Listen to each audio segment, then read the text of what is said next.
La réalité que je vois, c'est que quand les personnes vont en ville faire une coming out, ils se retrouvent justement inconnus. Tandis qu'en région, ben les gens qui t'ont connu avant savent que tu es une bonne personne, savent que tu as des capacités, savent que tu as des qualités, puis que aussitôt qu'ils sont capables de passer par-dessus leur propre transphobie, je trouve que l'égalité des chances devient plus équilibrée jusqu'à un certain point. De 2016 à 2023, l'enquête Savie LGBTQ a examiné les expériences d'inclusion et d'exclusion sociale vécues par les personnes de la diversité sexuelle et de genre dans des domaines de leur vie importants à leur épanouissement. Dans le cadre du projet, des milliers de personnes LGBTQ+ qui habitent au Québec ont partagé leurs expériences et leurs témoignages. Je m'appelle Christian et je vous emmène au cœur de leur parcours d'inclusion et d'exclusion, une thématique à la fois. Dans cet épisode, S'enraciner. Certains noms et certaines voix que vous allez entendre ont été changés afin de protéger les personnes concernées. Je trouve ça difficile dans ma région où j'habite parce que j'ai jamais trouvé de réseau, de groupe. Tu sais, comment je ferais pour rencontrer des femmes lesbiennes? Pas nécessairement pour des relations amoureuses, là, juste avoir des amitiés. Puis cette année, je suis pas allée encore, là, mais il y a un bar qui est ouvert dans ma ville. Puis c'est clairement affiché, là. Puis c'est surtout des shows de drague, mais je trouve ça intéressant, un lieu. Tu sais, j'ai l'impression qu'on peut se rassembler. J'aimerais ça, mettons, descendre à Montréal puis participer à plus de choses comme ça. J'aimerais ça avoir un groupe LGBT là, plus proche. Ouais. J'aimerais vraiment ça, me rapprocher. Là. C'est là que je me sens le mieux avec des gens qui peuvent comprendre la situation. T'sais. Pas nécessairement trans, mais lesbienne, gay, tout ça. Là. Ouais, ça me manque vraiment. C'est pas que ça me dérange d'y aller, mais ça me dérange de savoir que si je veux rencontrer des personnes que je sais qui sont homosexuelles, faut que j'aille dans le village, à Montréal. Pour moi, c'est comme si on nous mettait dans une boîte, puis si tu veux rencontrer des personnes comme ça, il faut que tu ailles là. Se sentir chez soi, c'est bien plus qu'avoir un toit au-dessus de sa tête. Se sentir chez soi, ça signifie être en mesure de choisir une ville, un village, un quartier où on se sent bien, où on développe un sentiment d'appartenance à une communauté. Se sentir chez soi, c'est avoir la possibilité de s'enraciner. C'est avoir un ancrage et des repères qui favorisent le bien-être et l'émancipation. Pour bien des gens, ce processus peut être un véritable défi. Entre la hausse des prix et la rareté des logements, se trouver un endroit où on se sent vraiment bien et où on a la possibilité de s'enraciner n'est pas une mince affaire. Mais pour les personnes LGBTQ+, se loger peut entraîner des défis supplémentaires, que ce soit en lien avec la sécurité, l'inclusion ou simplement le fait de se sentir accepté en étant librement soi-même, sans compromis, dans son environnement. Se loger peut impliquer de devoir jongler avec des préoccupations et des inquiétudes propres aux réalités des personnes LGBTQ+. Bruno Laprade, militant queer depuis plus d'une vingtaine d'années et historien du village LGBT de Montréal, nous explique. Les personnes LGBT doivent toujours un peu naviguer cette espèce de double question de est-ce que je suis visible, je m'affirme, je suis qui je suis, de la manière que je veux, ou est-ce que je dois davantage encore me cacher, ne pas dire certaines parties, m'adapter dans les normes pour éviter de me retrouver donc en situation difficile. Ce qui est un choix déchirant aussi de devoir se cacher d'une certaine façon, mais ne pas pouvoir être pleinement qui on est, ça peut avoir des impacts très importants, notamment sur le logement. Est-ce qu'un propriétaire va accepter de vous louer? Parmi les personnes gays, lesbiennes, bisexuelles et queer cisgenres, 1 sur 10 a vécu de la discrimination dans la recherche d'un logement. C'était 1 sur 4 parmi les personnes trans et non-binaires. Parmi celles qui ont vécu de la discrimination, moins d'1 sur 10 a entrepris des démarches pour y mettre fin. Bref, ces situations-là sont souvent passées sous silence. Je m'appelle Annie Savage, pronom elle. Je suis directrice du réseau d'aide aux personnes seules et itinérantes de Montréal, le RAPSIM. Au moment de s'entretenir avec Annie, les nombreuses répercussions occasionnées par la pandémie de la COVID-19 se faisaient encore ressentir dans le domaine du logement. comme tout le monde, hein, on vit une crise de l'abordabilité, une crise du logement sans précédent à Montréal, mais partout au Québec. Je pense que les chiffres ont jamais été aussi alarmants en termes de taux d'inoccupation. Donc, c'est sûr que moi, comme directrice d'un regroupement en itinérance, on constate à quel point il est difficile pour les personnes en situation d'itinérance, mais j'ai envie de dire marginalisées, précarisées, vulnérabilisées, notamment par la COVID, hein, qui a impacté de manière assez importante nos communautés. Donc, c'est extrêmement difficile de se trouver un logement. Dans cette crise du logement, c'est l'ensemble des personnes locataires qui voient leur situation fragilisée. Mais Annie Savage nous explique que certains groupes de personnes se retrouvent tout de même plus à risque de vivre de l'insécurité résidentielle. Les jeunes sont un groupe d'âge à la base, on le sait, hein, on s'en souvient comment c'était difficile de se trouver un logement lorsqu'on était étudiant, étudiante. Donc, encore là, c'est sûr que si on a accès à des références, si nos parents sont là pour nous soutenir, etc., ça facilite, hein, l'accès au logement. Mais c'est sûr que dès qu'on est en marge, dès qu'on est dans une situation précarité, qu'on vit de l'isolement, qu'on manque de références, c'est extrêmement difficile, là. C'est la réalité de plusieurs, dont certaines personnes LGBTQ+, qui sont parfois même en rupture avec leur famille. Il existe bien sûr d'autres trajectoires qui conduisent à l'instabilité résidentielle, comme la perte d'emploi par exemple. Mais les experts rencontrés affirment que l'insécurité résidentielle et les situations d'itinérance sont beaucoup plus courantes qu'on pense chez les personnes de la diversité sexuelle et de genre.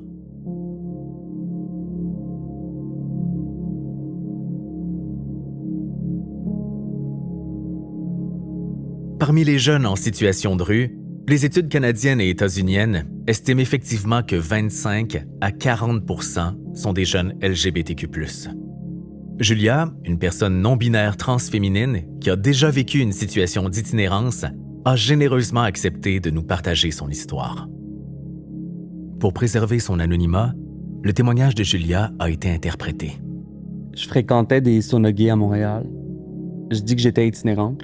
J'ai déjà dormi dans la rue, mais je dormais pas dans la rue. Je dormais sur les sofas de mes clients, puis je dormais dans des saunas. J'ai déjà passé 6 mois en ligne à dormir dans un sauna. Julia met ici en lumière un élément central de l'instabilité résidentielle, ses formes multiples. Dans l'imaginaire collectif, quand on parle d'itinérance, l'image d'une personne qui dort à l'extérieur semble être celle qui vient d'emblée. La réalité, c'est que plusieurs formes d'instabilité résidentielle sont invisibles. Et devant le manque de ressources, certaines personnes n'ont d'autre choix que de faire preuve de créativité afin de trouver des solutions alternatives pour se loger. On a entendu dire que pendant la pandémie, une des façons que les jeunes ont trouvé pour se loger, c'était de prendre un appartement sur Airbnb à 7-8 personnes plutôt que d'aller dans une ressource d'hébergement, dans un aréna, par exemple. Le caractère invisible de certaines formes d'instabilité résidentielle et d'itinérance fait en sorte qu'il peut être difficile pour certaines personnes de se reconnaître dans ce terme-là. Cela dit, il ne faut pas minimiser la gravité des situations vécues par ceux qui, bien que sans domicile, dorment pas dans la rue. Peu importe la forme que prend l'instabilité résidentielle, ses conséquences sont bien réelles pour les personnes qui la vivent.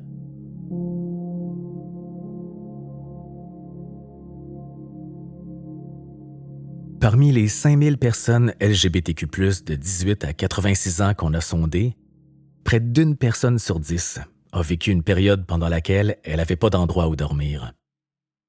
Ça incluait le fait de devoir dormir dans un lieu public, dans une voiture, dans la rue, chez un ou une amie, ou de rester dans un refuge pour personnes en situation d'itinérance. Pour les 2/3 d'entre elles, ces épisodes ont duré de quelques semaines à plus d'1 an. Plusieurs ont témoigné que, dans un souci de limiter l'impact de leur présence chez leurs amis, elles alternaient de logement chaque semaine ou à intervalles de quelques jours en se rendant chez une autre de leurs connaissances. En l'absence de logement, de ressources et de réseaux de soutien, les personnes doivent multiplier les stratégies de survie. Plusieurs font ce qu'on appelle du couchsurfing. Ils dorment sur le sofa d'amis, d'amants, de clients. En réalité, cette solution d'urgence constitue de l'itinérance cachée. J'étais beaucoup dans un milieu sexuel pendant 3 ans, le temps que j'étais à Montréal. Puis je voulais pas nécessairement sortir de ça, c'était vraiment malsain. C'est comme quelqu'un qui est accro à l'alcool et qui aime pas l'alcool. Mais j'étais prise là-dedans. J'ai jamais été voir les organismes qui pouvaient me venir en aide parce que je pense que j'avais peur de me montrer vulnérable. J'avais trop peur de parler de ma réalité. C'est une situation vraiment particulière. Par la force des choses, je me suis ramassé à me prostituer. Donc, non, j'ai pas reçu de soutien. J'avais peur d'aller en chercher. J'avais peur qu'on allait... Dans le pire des cas, qu'on allait m'emprisonner. J'avais vraiment peur. C'est pour ça qu'entre autres, c'est encore difficile pour moi d'en parler aujourd'hui. Je pense que j'ai pas honte de ce que j'ai fait, mais il y a beaucoup de tabous encore. Puis avec toute la violence qui vient dans mon expérience, par exemple, qui est vraiment difficile, donc c'est sensible. Il pourrait définitivement y avoir quelque chose qui pourrait se faire concernant les personnes LGBT qui se retrouvent à se prostituer pour survivre. Parce que j'ai connu beaucoup de personnes qui font ça. On est tout seul. C'est vraiment rough. C'est horrible.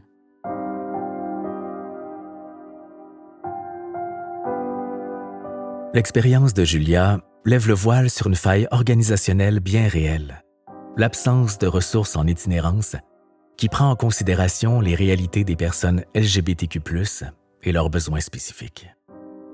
C'est également le constat qu'Annie Savage tire de son expérience auprès de nombreux organismes qui interviennent dans le milieu de l'itinérance à Montréal.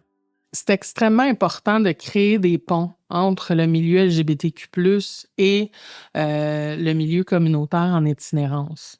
Le RAPSIM ayant 107 organismes membres, c'est certain que parmi ce lot d'organismes qui interviennent partout à Montréal, le niveau de connaissance, d'aisance, de réflexion en lien avec les besoins spécifiques des communautés LGBTQ+, est vraiment, vraiment, vraiment variable. Ça, là-dessus, dans le milieu de l'itinérance, il y a une reconnaissance qu'il y a un manque de ressources destinées là, à répondre spécifiquement aux besoins des jeunes LGBTQ+. Bien qu'elle reste marquée par cette expérience difficile, c'est avec une grande résilience que Julia regarde cette période de sa vie. Mes sentiments par rapport à cette période-là, c'est que ça m'a beaucoup fait grandir en tant qu'être humain, puis que c'était difficile, mais ça m'a mené à être qui je suis aujourd'hui, donc je le regrette pas dans le contexte où je pouvais pas vivre autre chose. Ça m'a fait grandir. Je fais partie d'un pourcentage de personnes qui se retrouvent à vivre seules parce qu'elles se font rejeter. Je considère que c'est important d'en parler. Parce qu'il faudrait qu'il y ait plus de choses qui soient mises en place pour que ça arrête. Julia a accepté de partager son histoire pour sensibiliser les gens aux conséquences du manque de ressources adaptées, dans l'espoir de contribuer à faire changer les choses. Qu'est-ce qui explique cette absence de ressources adaptées? Annie Savage. Une des principales barrières dans les ressources d'hébergement d'urgence qui sont développées à gros volume, des ressources qui sont mixtes, par exemple, on voit pas beaucoup les jeunes. On voit pas beaucoup les femmes. On voit pas beaucoup les communautés LGBTQ+, les personnes trans. Donc, ce sont vraiment des groupes de personnes qui doivent se trouver d'autres types de réponses. Nous, on voudrait qu'il y ait plusieurs ressources à plus petite échelle développées pour répondre aux besoins spécifiques, par exemple des jeunes trans, on pourrait parler des femmes, on pourrait parler... les besoins sont très variés en matière d'itinérance. Les jeunes et les aînés ont des besoins vraiment différents. Donc, ils ne fréquentent pas les mêmes lieux, assurément. Puis, malheureusement, à cause des financements qui sont très, très sectorisés ou très tagué, ben c'est pas parce qu'il y a de la place dans une ressource comme la maison du père qu'un jeune va pouvoir s'y rendre. C'est pas parce qu'il y a de la place dans une ressource pour femmes, ben c'est ça, qu'un homme ou une personne non binaire va d'instinct se dire ah ben je vais me rendre à cet endroit-là. L'ensemble des ressources disponibles répondent aux besoins d'un profil spécifique de personnes en situation d'itinérance, pas à toutes les personnes.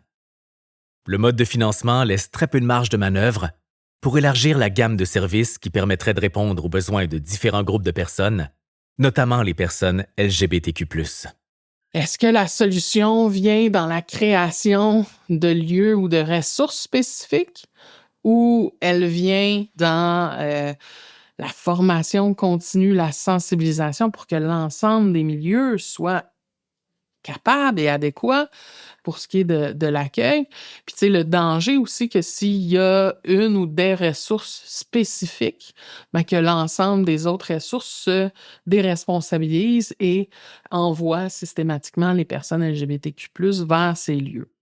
Évidemment, on est venu au constat rapide qu'il fallait travailler sur les deux pans, hein. À la fois continuer de former, sensibiliser, mais également s'assurer qu'il y ait des lieux vraiment adéquats et réfléchis, pensés pour créer des milieux de vie pour soit les jeunes LGBTQ+, ou l'ensemble des communautés LGBTQ+, là. En centralisant les ressources adaptées aux enjeux LGBTQ+, en un seul endroit, de nombreuses personnes seraient amenées à se déraciner et à se relocaliser vers le secteur de la ressource disponible. Puis il y a toute la question du déplacement aussi, hein, parce qu'en situation d'itinérance, on pense à tort que les gens sont pas attachés à un quartier ou alors que c'est vraiment l'inverse. Tu sais, c'est pas parce qu'on n'a pas accès à un logement qu'on n'a pas développé tout un réseau de solidarité dans notre quartier d'appartenance, par exemple. Le quartier d'appartenance est un des lieux auxquels il est possible de s'enraciner.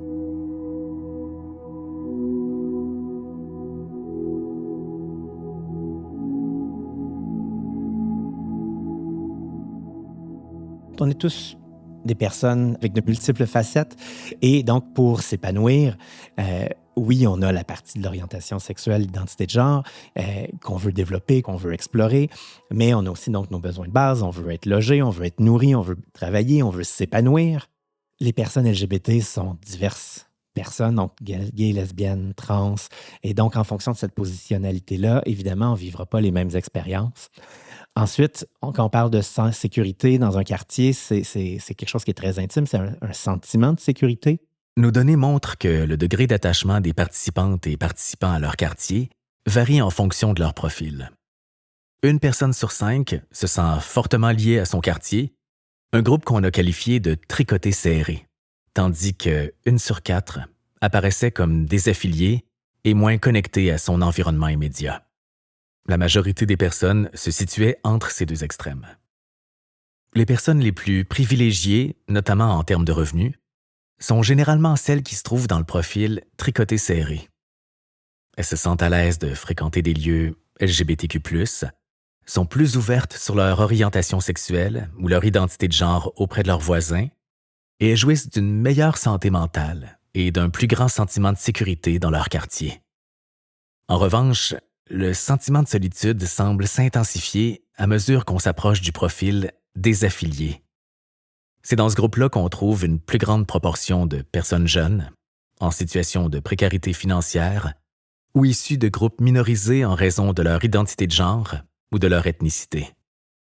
On a demandé à Bruno Laprade d'identifier les caractéristiques d'un quartier ouvert aux personnes LGBTQ+. Il faut réfléchir qu'est-ce qui fait qu'un endroit est inclusif, c'est beaucoup plus dans les liens qu'on y tisse. Donc, est-ce qu'on a des cercles? Est-ce qu'on connaît des gens? Est-ce qu'on connaît des lieux qui nous sont significatifs et qui fait en sorte qu'on a un sentiment d'appartenance? Poser la question, qu'est-ce qui fait d'un quartier un espace LGBT friendly ou inclusif?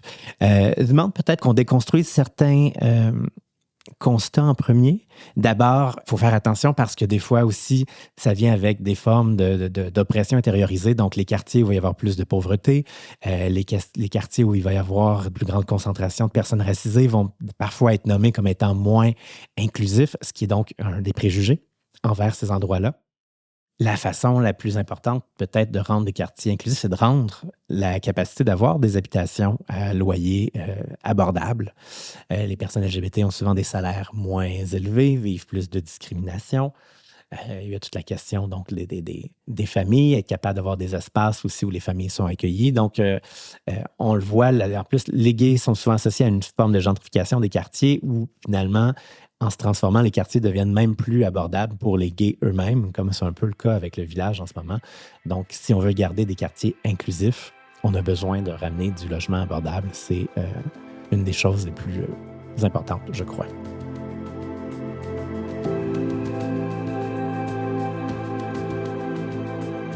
Lorsqu'on parle de quartiers inclusifs et ouverts aux personnes de la diversité sexuelle et de genre au Québec, impossible de passer à côté du village, lieu incontournable de l'histoire LGBTQ+. Ce quartier emblématique de Montréal a été et demeure encore un véritable point de rencontre. Bruno Laprade. Pendant un bout de temps, il y a des chercheurs qui ont parlé justement de différentes façon de conceptualiser les enclaves LGBT. Au début, les gens parlaient des fois d'un ghetto, là, un endroit où parce que les gens étaient ostracisés, donc les gens se regroupaient un peu en marge de la société, donc développaient des ressources dans ce quartier-là. Donc, l'image un peu que c'est un peu les mésadaptés ou les gens rejetés qui allaient dans un quartier. Il y a une autre conceptualisation qui parle davantage sous la forme justement de village. Donc, le village gay qui là devient un lieu davantage de services où on peut retrouver des services où il y a une visibilité. C'est là où on voit les drapeaux arc-en-ciel, c'est là où on voit les commerces qui s'affichent ouvertement. Et donc, c'est là où les gens disent « Ah, ben c'est peut-être plus commercial » parce que c'est là qu'on va chercher justement ces services, que ce soit communautaires, médiatiques, ou simplement les entreprises. Depuis que le village a commencé à s'installer il y a plus de 40 ans, les réalités et les besoins des communautés ont changé et évolué, soulevant ainsi pour certaines et certains la question de sa pertinence aujourd'hui. Malgré ces changements, l'essence et la mission du village restent essentielles pour bon nombre de personnes LGBTQ+. On se pose souvent la question, est-ce que le village est encore utile de nos jours? Je pense que c'est important de mentionner que déjà en 1983, dans son manifeste, l'Association des droits des gays du Québec, la DGQ, posait déjà la question, est-ce qu'on aimerait un jour ne plus avoir besoin de village? Mais la réalité, c'est que le débat est toujours là, c'est pas parce que les personnes LGBT sont plus acceptées qu'on n'a pas un besoin de trouver des lieux où il y a des ressources spécifiques où on peut se réunir. On est capable de le faire dans différentes parties de la ville, mais un espace visible joue un rôle important pour nous permettre donc de continuer à se réunir, exister, trouver les ressources qu'on a besoin en termes de santé, en termes social, en termes de logement, etc. Le village est un lieu rassurant pour certains, essentiel pour d'autres. Il s'agit aussi d'un lieu d'accueil pour plusieurs personnes LGBTQ+, qui ont quitté leur ville ou leur village pour s'établir à Montréal. Certains ont même confié que la présence du village a été pour eux une motivation à quitter leur région natale. Au Québec, 4 personnes LGBTQ+ sur 10 soulignent l'absence ou le manque d'organismes offrant des services ou des opportunités de socialisation dans leur région.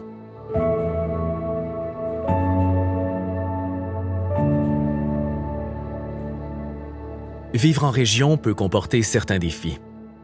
Les personnes LGBTQ+, divulguent significativement moins souvent leur orientation sexuelle à leurs amis en région rurale éloignée qu'en milieu urbain. C'est vrai que le faire augmente les risques de vivre de la discrimination. C'est ce que souligne Diane, une personne autochtone non-binaire, Two-Spirit. Mais c'est que lorsque tu fais un coming out dans la communauté, ta famille fait un coming out aussi. Hein? Tout le monde se connaît, c'est une très petite population. Alors, si on va au bureau de poste et on te voit, mais là, c'est la lesbienne.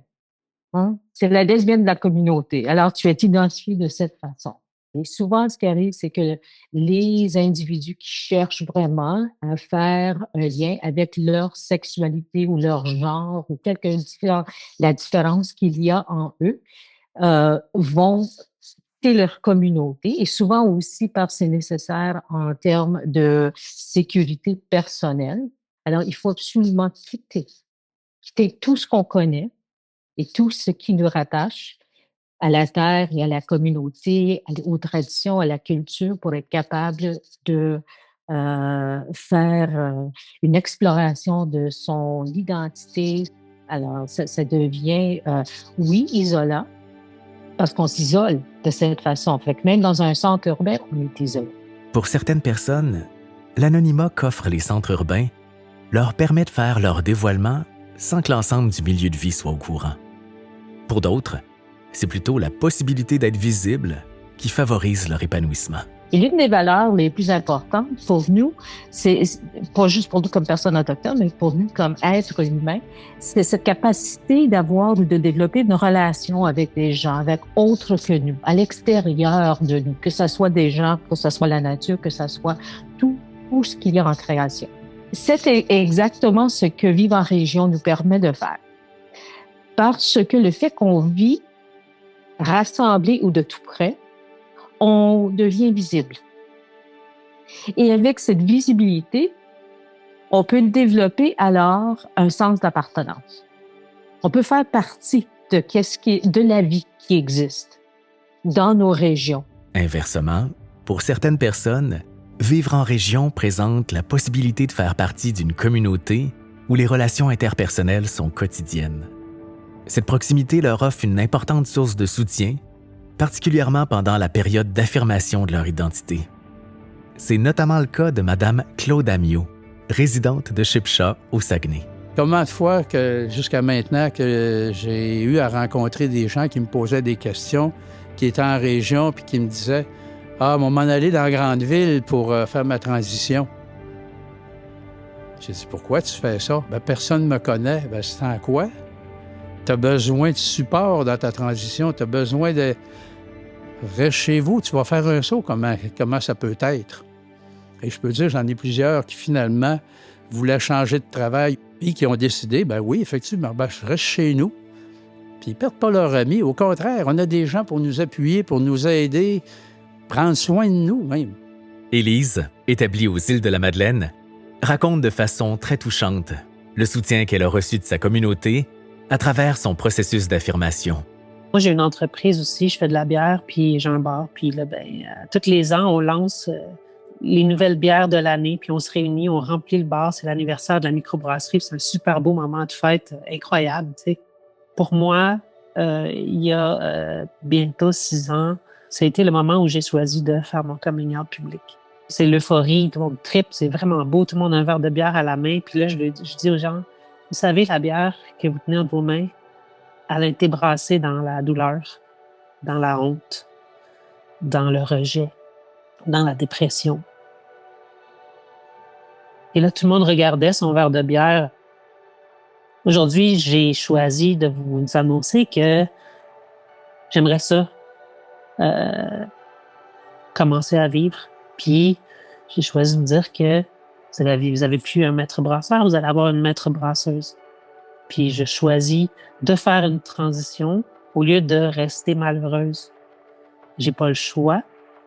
Je ne choisis pas d'être trans, mais je choisis de faire une transition pour améliorer mon sort, améliorer ma vie. Puis j'espère que dans l'avenir, les bières que vous allez boire, ils vont être brassées dans l'acceptation, la joie, la douceur, le bonheur. Quand je me suis levé les yeux, j'avais les 200 personnes en avant de moi, mais les yeux pleins d'eau. Et c'est cette proximité-là qu'on peut vivre en région, parce que si j'étais en ville, j'aurais pu faire exactement le même événement, mais toutes ces personnes-là se seraient dispersées, puis je les aurais plus revues. Mais là, je les croise à tous les jours.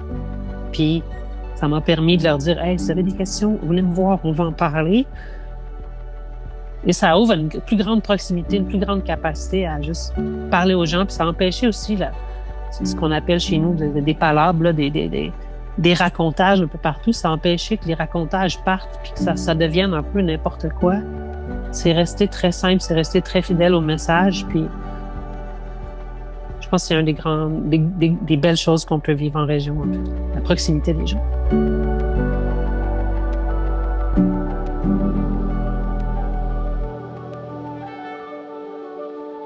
L'histoire d'Élise est inspirante, mais tous les dévoilements sont pas aussi bien accueillis.